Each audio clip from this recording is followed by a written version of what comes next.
Salut à tous. Aujourd'hui, on se retrouve pour la présentation de ma Yamaha DT50. C'est parti. On se retrouve pour une petite vidéo après un très long moment sur cette chaîne. Et aujourd'hui, je vais vous présenter ma DT50. Alors, c'est une DT50 MX de 81. J'ai récupéré dans la grange de mes grands-parents, qui n'a pas roulé depuis focus depuis 1990, donc 34 ans enfermé dans une grange. Et je l'ai récupéré il y a un mois, moteur serré, elle roulait pas. J'ai changé le cylindre piston, j'ai changé le carburateur pour un plus gros, j'ai changé toutes les durites bien évidemment, et aujourd'hui elle roule plutôt bien. J'ai commencé une restauration avec le ponçage et la peinture du réservoir. J'ai repeint la fourche. Il me manque le T inférieur de fourche et les chromes qui seront à rattraper. Le bras oscillant arrière qui sera à poncer et à repeindre. Les jantes qui seront qui sont légèrement piquées, mais ça va. Et les deux pneus à changer, ils sont morts. Ils sont d'époque. Mais bon, pour l'instant, ça roule comme ça, mais il faudra que je les change. Comme vous pouvez voir, elle a 14 800 km.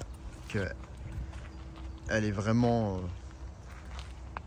dans un kilométrage correct pour l'âge qu'elle a. J'ai les 4 clignotants à racheter, les pédales à racheter. Puis après, une petite peinture du carter de kick et de la culasse. Et puis après, elle sera nickel, quoi. J'ai aussi installé un petit contour. Donc c'est une moto qui marche plutôt bien. C'est pas un foot de guerre, c'est une DT50 automatique, donc un variateur. C'est pas celle qui marche le mieux, mais ça va, ça se déplace. En tout terrain, ça fonctionne plutôt bien. Non, franchement, c'est plutôt une bonne moto. Elle est donnée par Yamaha pour 3 chevaux et 4,2 Nm. Je me rends pas bien compte de ce que ça fait sur une moto, mais je pense qu'on y est. Je pense qu'elle a quasiment toute sa puissance. Et puis, de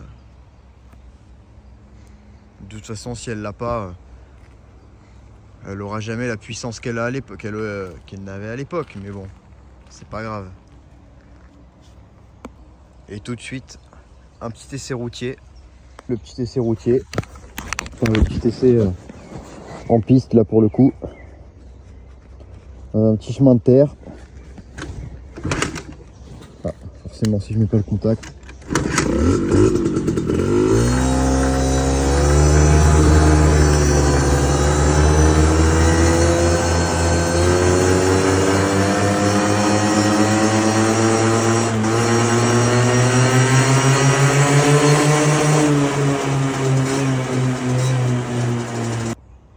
Et voilà les amis, c'est déjà la fin de cette vidéo. N'hésitez pas à mettre un pouce bleu, à vous abonner et à mettre un commentaire si ce genre de contenu vous plaît. Et si vous voulez revoir cette moto sur cette chaîne, n'hésitez pas à me le dire. Et de toute façon, il y a de grandes chances qu'on la revoie pour les modifications qui vont arriver, genre le rechromage, la peinture du T inférieur de fourche, la peinture du bras oscillant arrière et tout ce qu'il y a à peaufiner sur cette moto. Voilà, salut à tous!